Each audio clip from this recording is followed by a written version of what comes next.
The timestamp read 3:17 a.m. The footage was clear. No glitch, no static, no distortion. Just a figure standing at the end of Marcus Webb's driveway, perfectly still, staring directly at the front door. And when Marcus pulled up the next camera angle to get a better look, the figure was already gone.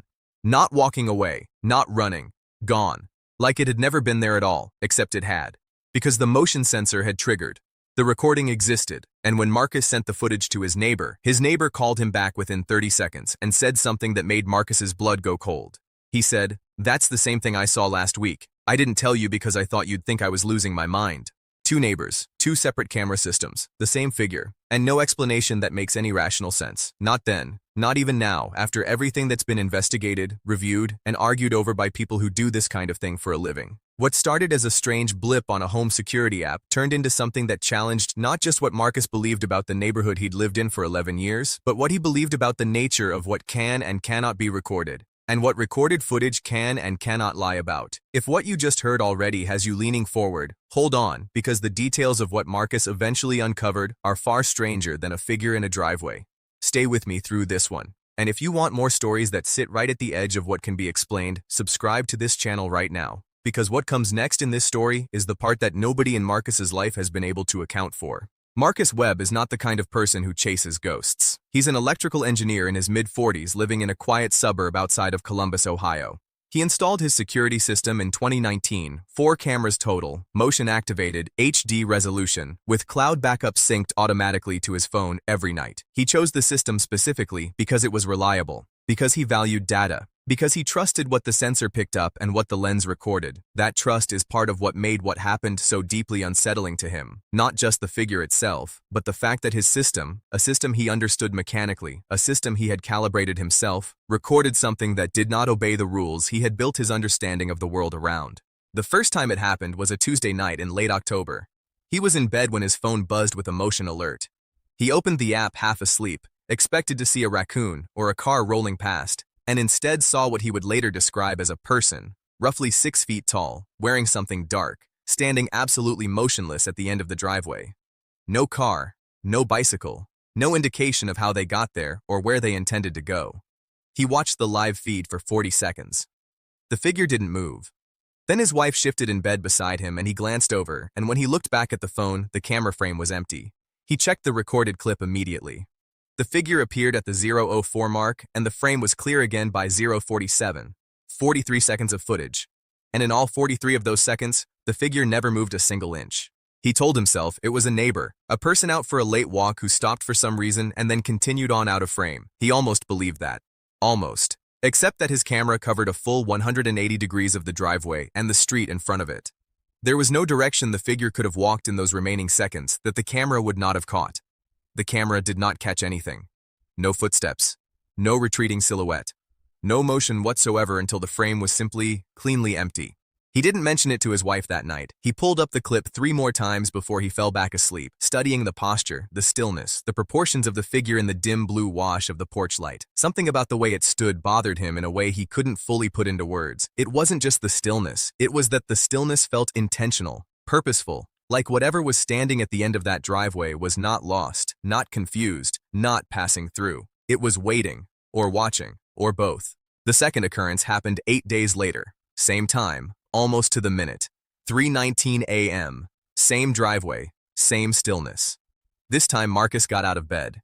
He went downstairs, turned on the porch light from the inside switch, and looked through the front window. The driveway was empty. He checked his phone. The camera was still recording the figure. He looked out the window again. Nothing. He looked at his phone. The figure was still there. He stood in his living room for what he describes as the most disorienting 30 seconds of his adult life, watching a live camera feed that showed a figure standing in a space he could see with his own eyes was empty. Then the alert stopped.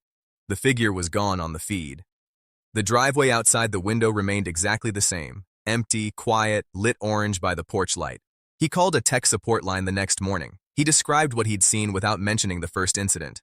The representative walked him through every possible explanation. A camera calibration issue. A firmware glitch causing delayed playback to appear as live. A sensor anomaly triggered by temperature changes near the lens that could produce a false shape in the image. Marcus had already considered all of these, and one by one he had already ruled them out because he was an engineer, and because the resolution of the image was too crisp for a calibration artifact, and because the figure had what he could only describe as weight. It cast a shadow. A real, directional shadow, consistent with the angle of the porch light. You cannot get a shadow from a firmware glitch. It was around this time that he mentioned it to his neighbor, Paul, who lived 2 houses down and who had also installed a camera system around the same period. What Paul told him stopped Marcus in his tracks. Paul said he'd had a motion alert about 10 days before Marcus's first incident, same approximate time. His camera had picked up a figure at the edge of his property, just at the boundary between his yard and the sidewalk.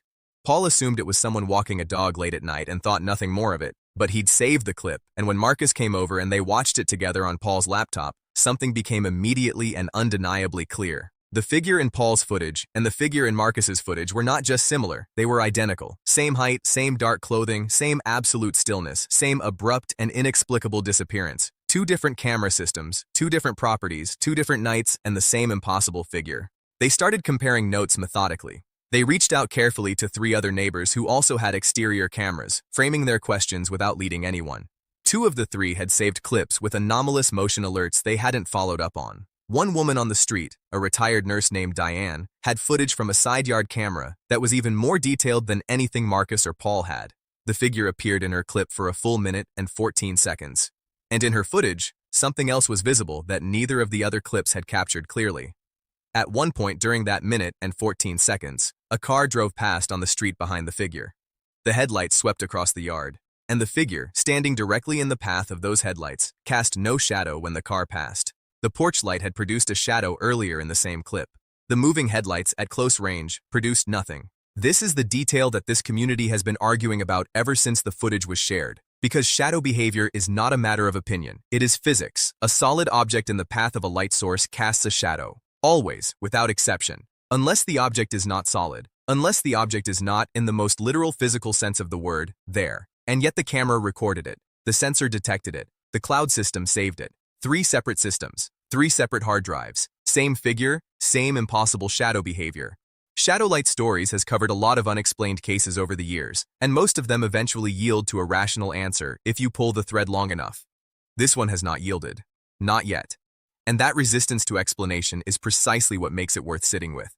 The footage was reviewed by a digital forensics consultant out of Pittsburgh who works primarily with law enforcement and insurance companies analyzing video evidence for manipulation. Her conclusion, delivered in a written report, was that there were no signs of digital editing or compositing in any of the clips, no frame splicing, no overlay artifacts, no inconsistencies in the metadata timestamps that would suggest the clips had been altered after recording. In her professional opinion, the footage was authentic, which means the figure is authentic, which means something was there. And whatever was there does not behave the way anything we understand should behave. Marcus has not moved. He still lives in that house in Columbus. He still has his camera system running. The figure has not appeared again since Diane's clip in early November, now almost 18 months ago. But Marcus told an interviewer something recently that has stayed with me. He said the experience didn't make him afraid of what might be outside his house. It made him afraid of what might be wrong with the frameworks he was using to understand the world in the first place. He said, "I spent my whole career trusting data, trusting that what the instruments show is what's real. And now I have instruments showing me something that can't be real. So either the instruments are wrong, which everything I know says they're not, or my definition of real is wrong, and I don't know which of those 2 options scares me more."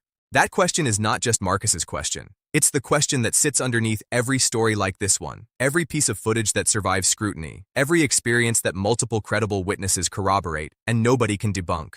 What do we do when the evidence points somewhere our understanding of reality cannot follow?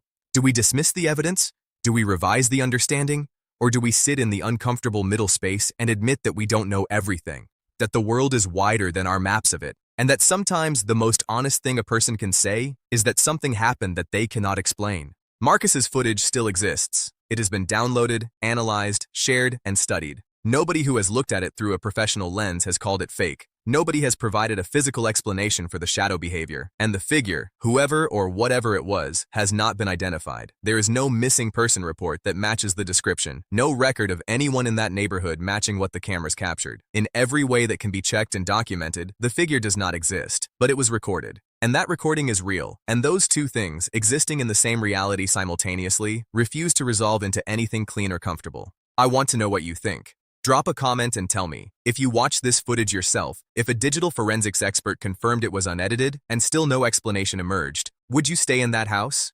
Would it change how you trust the systems you use to understand the world around you? I genuinely want to read your answers because the people in the comments on stories like this one often say things that reframe the whole conversation in ways I didn't expect. And if this story unsettled you in the best possible way, share it with someone who thinks they've heard every strange story there is. Because nothing prepares you for footage that a camera swears is real and reality refuses to confirm. The cameras are still running at 3:17 a.m. in Columbus. The driveway is still empty, and whatever stood there is still unaccounted for, somewhere between the recording and the truth.